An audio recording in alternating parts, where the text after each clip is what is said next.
Shalom sahabatku, karena sabar adalah bagian yang terpenting, maka diperlukannya upaya yang keras dalam menggapainya. Memilih sabar berarti kita sedang menunjukkan sikap yang tangguh dan serba siap dalam segala hal. Sabar itu sehat, sabar itu keputusan yang sekaligus keberanian. Keberanian untuk menjadi seorang yang sabar sekiranya menjadi keputusan yang harus kita punyai. Dan untuk menjadi orang sabar mungkin sedikit lelah, karena di dalamnya kita menjumpai berbagai hal yang dapat mengoyak keputusan kita.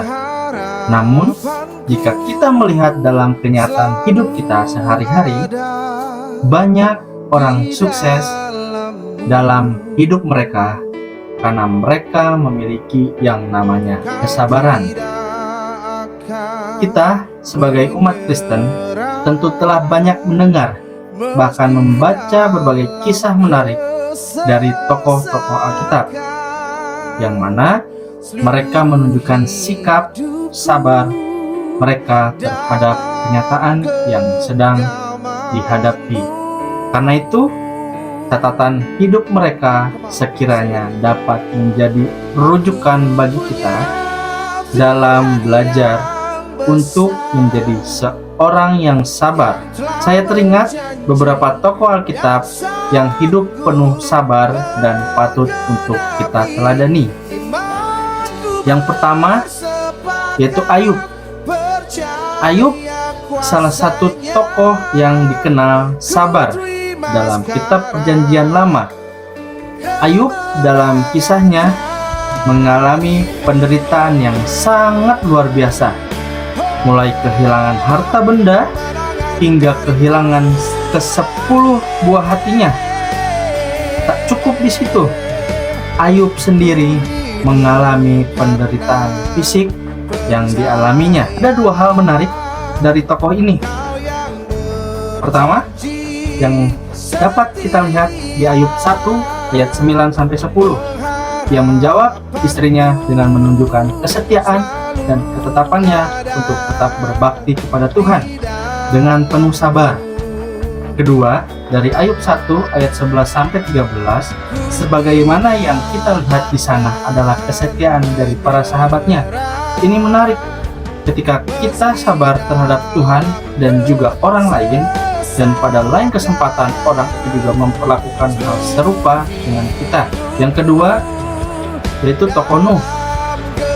Nuh salah satu tokoh yang dapat dijadikan teladan kita dalam belajar sikap sabar.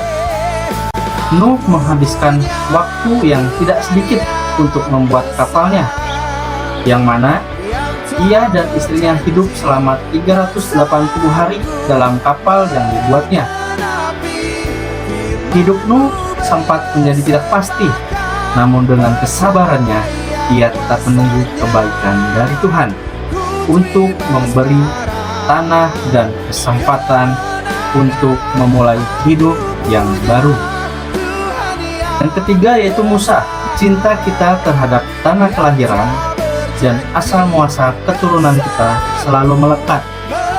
Meskipun Musa lahir di tanah Mesir, namun cintanya sangat besar bagi kaum bangsanya. Ia tak sudi melihat kaumnya ditindas dan diperlakukan secara kurang bijak. Hidup Musa tidak kekurangan apapun, karena ia bagian dari keluarga Raja Firaun. Namun, begitu cintanya terhadap Israel yang begitu membara, ia meninggalkan semuanya itu. Dan dengan sabar, ia mengikuti perkataan Tuhan yang disabdakan kepadanya untuk mengirim dan membawa orang Israel kembali ke tanah terjanji, tanah leluhur mereka. Kisah Musa memetik banyak hal. Selain ketaatan dan kesetiaannya kepada Allah, kesabaran Musa juga terlihat dalam menghadapi berbagai kelakuan orang-orang Israel, dan juga setiap kali ia mendengar apa yang disampaikan Allah kepadanya. Itulah beberapa tokoh Alkitab yang hidup dengan penuh kesabaran yang patut kita jadikan teladan dalam kehidupan kita sehari-hari. Semoga bermanfaat bagi kita semua yang sedang belajar untuk menjadi orang sabar. Tuhan Yesus memberkati.